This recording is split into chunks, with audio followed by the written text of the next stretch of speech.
We've been very successful saving lives, but we've also got to give people their lives back. And I think that's what Australians want. We have that arrangement with them. Get yourself vaccinated, and we can ensure that Australia can go forward and not be held back by the strong controls we've had to live with, but they've got a use-by date on them. So on that, this is the second Christmas we're going into when you promised that Australian families would be together. It seems like the Premier of Queensland and of Western Australia might have different plans. Well, once you get to 80% of your population that's vaccinated, well, it's very clear.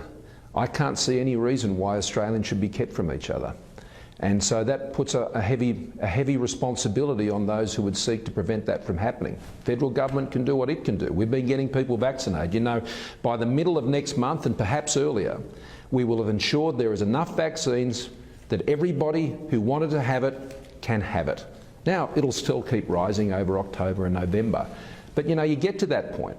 If you've chosen not to get vaccinated, that's your choice. That's fair enough. But should that choice hold back the rest of the country from going forward, engaging with those who are overseas, family members that are in India and other places who just want to come home? So those people who aren't vaccinated, once we open up, you're on your own? Well, once we get to 80%, and the fact is that everybody has had the chance to get vaccinated by that point, well, you know, we each have a personal responsibility for looking after our own health.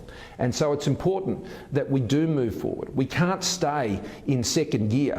We've got to get to top gear in living with the virus. And that's where we need to be. We've done remarkably well with our economy through the pandemic and saving people's lives, but we must go into the next chapter. But if we're in any gear and we can't go across the border into Queensland to see our family, what's the point? Well, I think that puts the big challenge on the premiers. I mean, they've had the power to do what they've been doing. They're not new powers, they've always had them.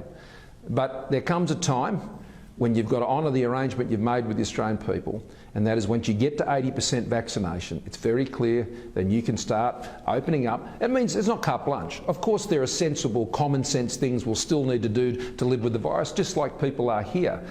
There's not no controls. Of course there's common sense things that we'll do. There'll be the QR code logins and all that sort of stuff. Wearing masks perhaps occasionally in particular settings, but you know, comes a time when you just got to move on and get on with it. So what's your message to Premiers Palaszczuk and to Premier McGowan? Is it just let people open up, open your borders and let families reunite? Well, my message is more to Australians, that what I'd like them to have for Christmas is their lives back. And that's within the gift of governments. And that's a gift I'd like to see us give them.